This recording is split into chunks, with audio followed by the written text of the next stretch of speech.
It's really a pleasure to be here. I want to start out by saying, as other panelists have, thank you. Thank you to Hakeem and Stephen and to your team. I was an undergraduate at Michigan in the late 60s, and I remember the black student movement. One of my professors was Harold Cruz, who wrote The Crisis of the Negro Intellectual, and who was one of the few black professors on campus at the time. And the work that you're doing by holding this conference and the work you're doing overall is within the shadow of the work of the black student movement, and you are now casting your own shadow that will affect generations to come. So thank you. I want to talk to you this afternoon a little bit about education and literacy. I'm one of the lawyers in a lawsuit that has been filed in federal court in Detroit seeking access to literacy on behalf of students there. You know, it was, we're coming on to 65 years to commemorate the decision in Brown versus Board of Education. Brown, of course, being the decision that held de jure segregation unconstitutional, that separate was inherently unequal. But there are lots of ways by which separate remains the rule in America. Lots of ways by which separate, even once de jure segregation is eliminated as a matter of law, by which separate and inequality is created, is propagated, and institutionalized, and perhaps the most insidious and the most powerful at all in that regard is through education. What I want to talk to you about this afternoon is about who gets to learn in America, who gets the opportunity to participate meaningfully in our democracy.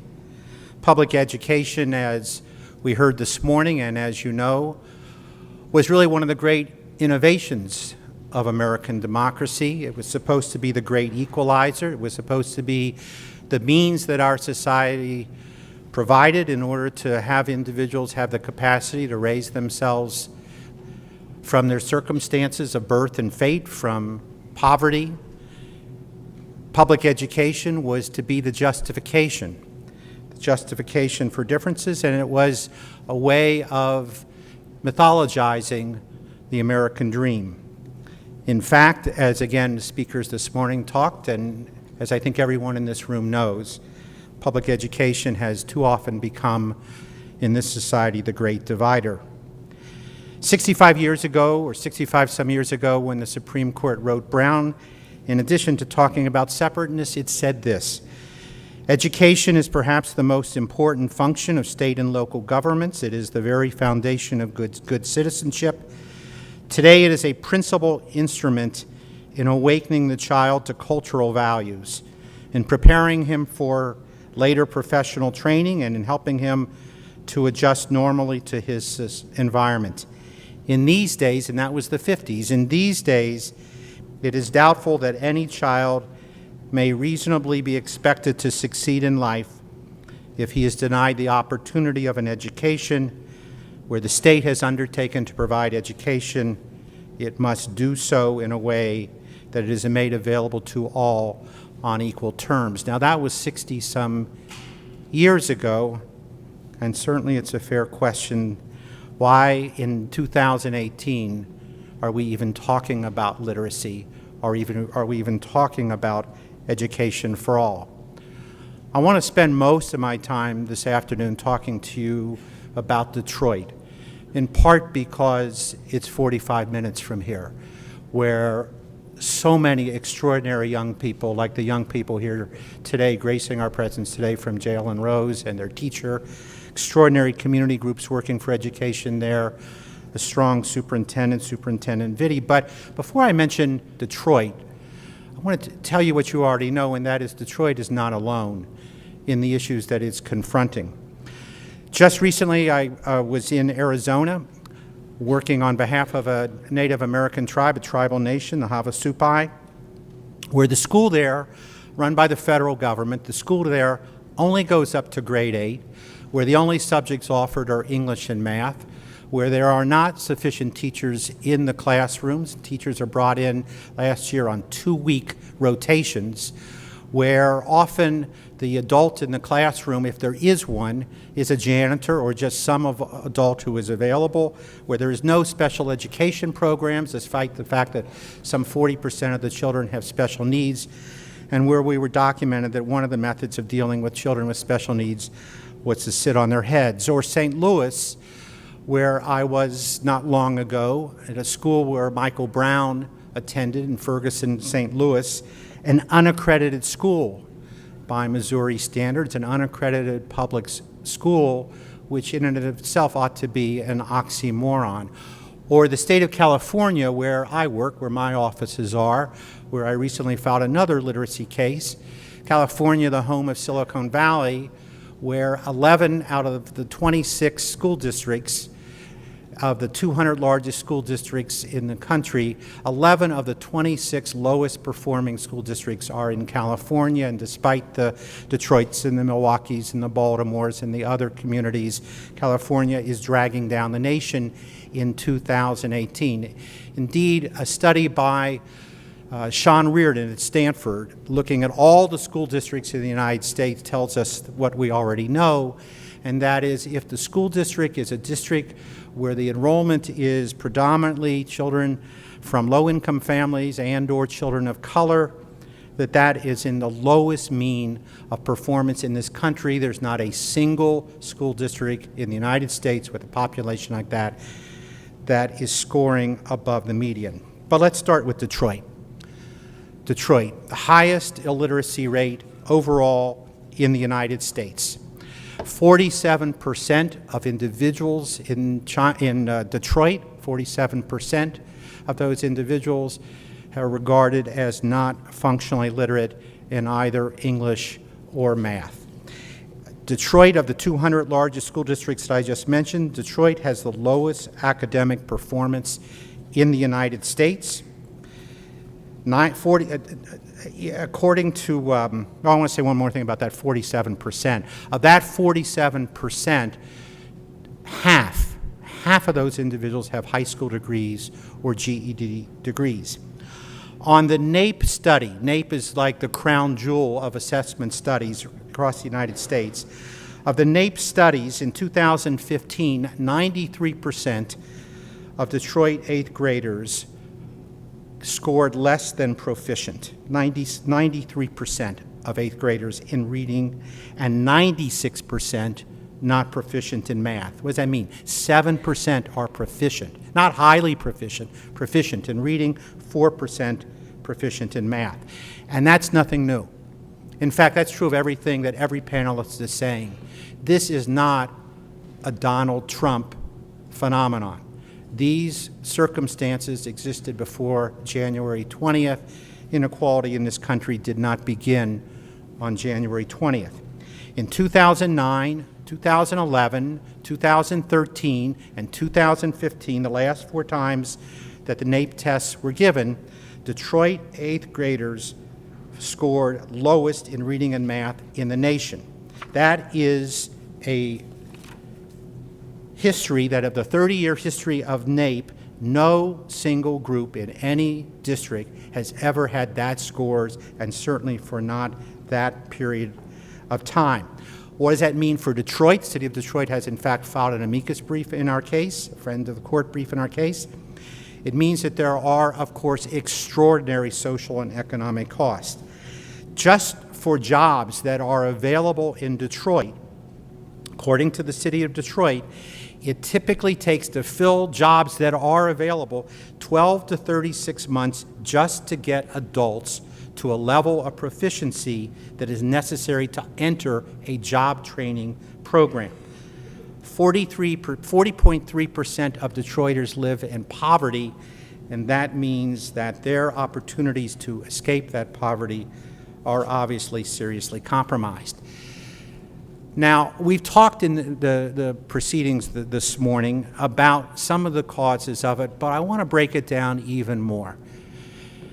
Here's what the schools are like in Detroit, and here are some of the challenges that these extraordinary young people are having to confront.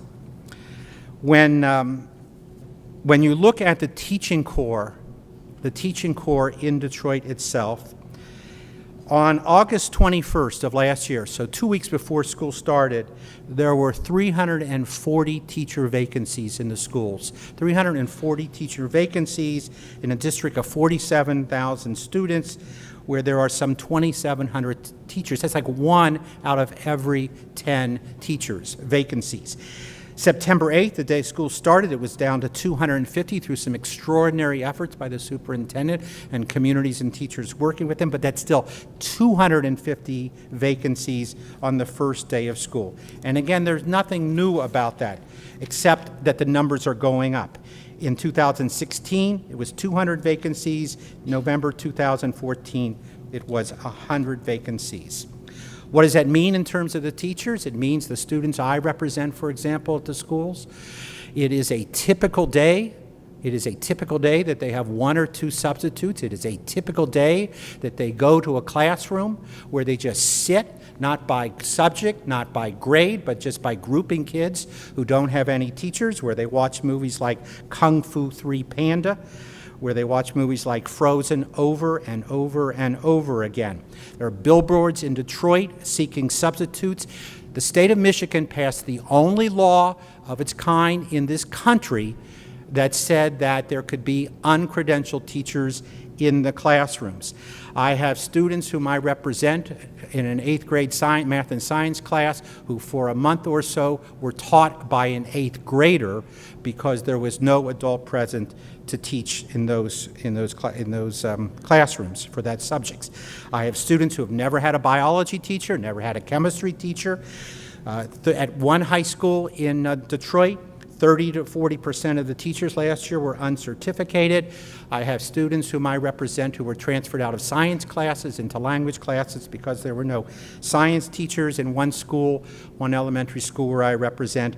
In a 2-year period of time, a tiny school, there were 7 changes of science teachers, 5 changes of math teachers, 6 changes of English teachers, and 3 changes of history teachers. What about books?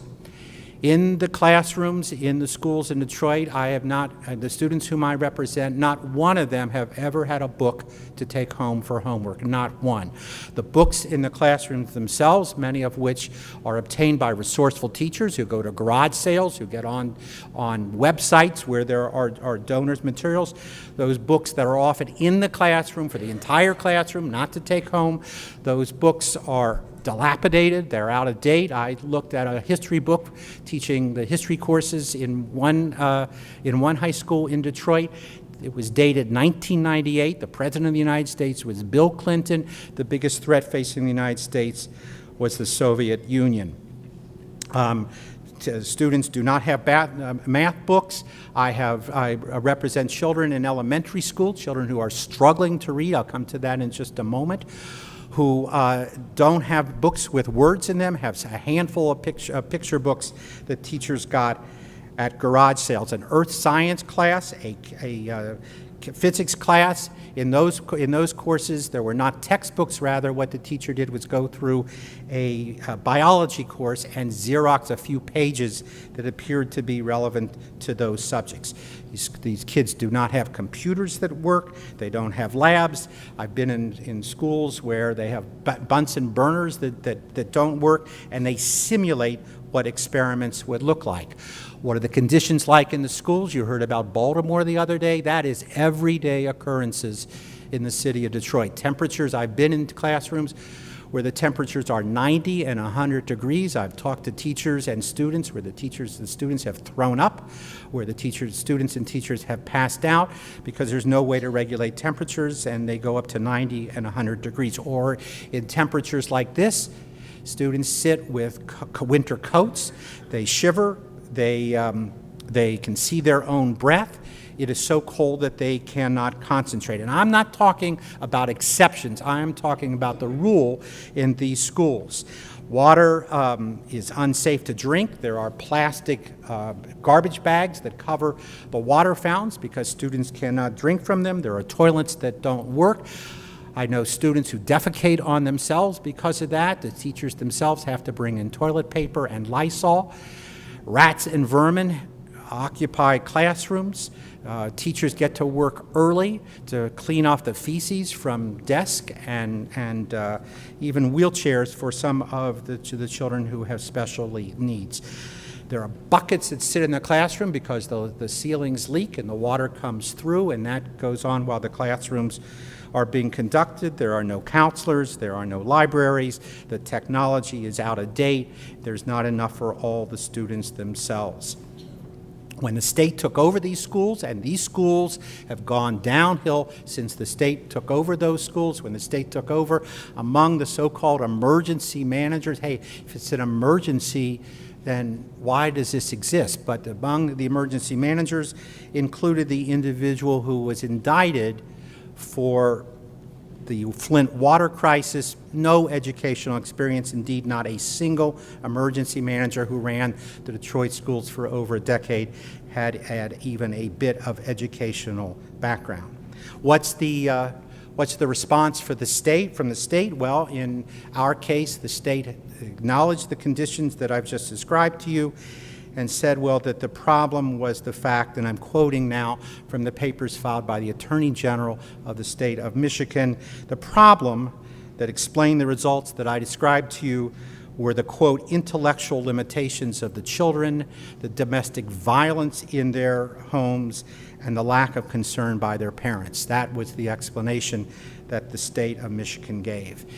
Now, all of this is against a backdrop that we know that literacy itself and the lack of literacy has been the historic strategy for subordinating groups. It used to be a crime to teach a slave to read. Literacy tests were then utilized as a basis to make sure that individuals did not vote. But literacy tests and making these a crime aren't necessary anymore when public education in 2018 is not delivering even access to basic literacy. Examples are plentiful. I've talked with seniors, extraordinary seniors, bright seniors, Wendy's, who could not read the job applications, could not fill out a job application. I've seen children in the BIE case I mentioned to you the last time I went down to see them. There was a 8th grader who was one of the better students in the school who had just hanged herself. I spoke last night to a Detroit student who had graduated, who was one of the few students actually to get to higher education, and he was blaming himself for the fact that he didn't understand science and math. Of course, he didn't have science when he went to high school. I've been in classrooms where the few books that are used to prop up broken windows. The first week of classes last year, many of the classes were in fact dismissed because of the temperatures that existed in the schools themselves. I talked to you a little bit about what the proficiency exams scores were with respect to the schools overall in the city of Detroit. But let me tell you that in the schools that I'm talking about, the proficiency scores are 0, and I mean that, 0, in the high schools and elementary and middle schools. For example, in science, 4th grade, this is Detroit public schools, less than 5% are proficient. Mathematics, 5th grade, less than 5%. Mathematics, 6th grade, less than 5%. Science, less than 5%. And in many of these schools in history, science, social studies, 0, 0, 0. Now, I want to say to you, I started out by reading to you from the United States Supreme Court in 1954. Let me tell you what the Supreme Court said more recently about the notion of literacy. Here's what the Supreme Court said. Illiteracy is an enduring disability. The inability to read and write will handicap the individual deprived of a basic education each and every day of his life. The inestimable toll of that deprivation on the social, economic, intellectual, and psychological well-being of the individual, and the obstacle it poses to individual achievement, make it most difficult to reconcile the costs of this principle with its denial. In other places, the Supreme Court has said that illiteracy is the equivalent of assuring that individuals do not have the capacity really to exercise freedom of speech robustly or to participate in their civic institutions.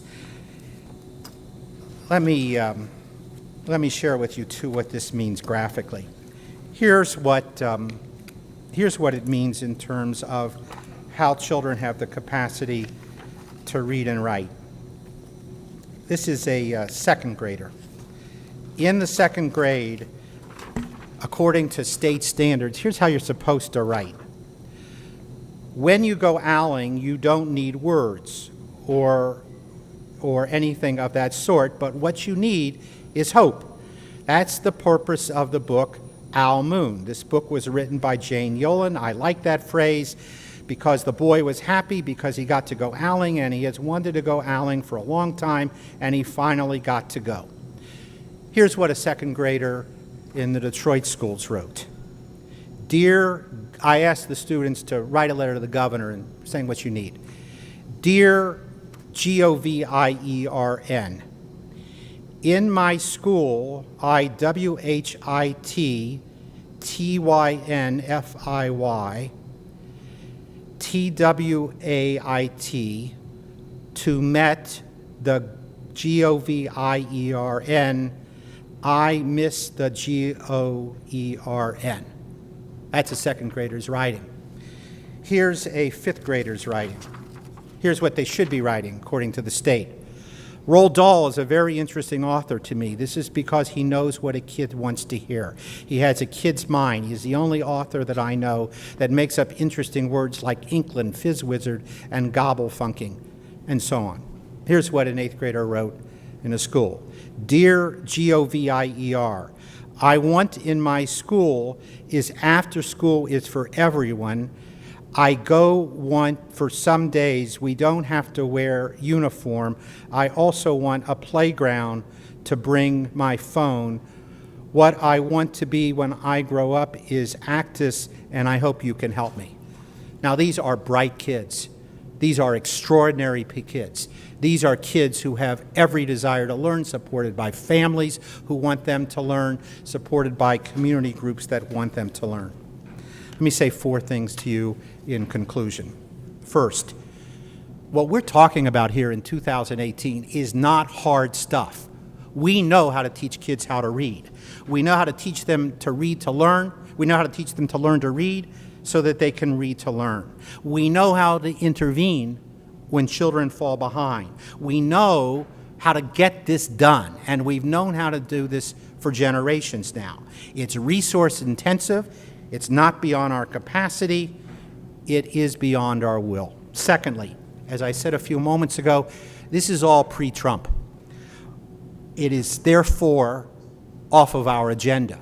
That is part of our responsibility is the fact that if a matter is not the subject of a tweet, that doesn't mean that it is not the subject of our concerns, of our national discourse. And we have to answer why we are seeding this discourse on what could not be a more important issue to the well-being of these individuals, these communities, and all of us.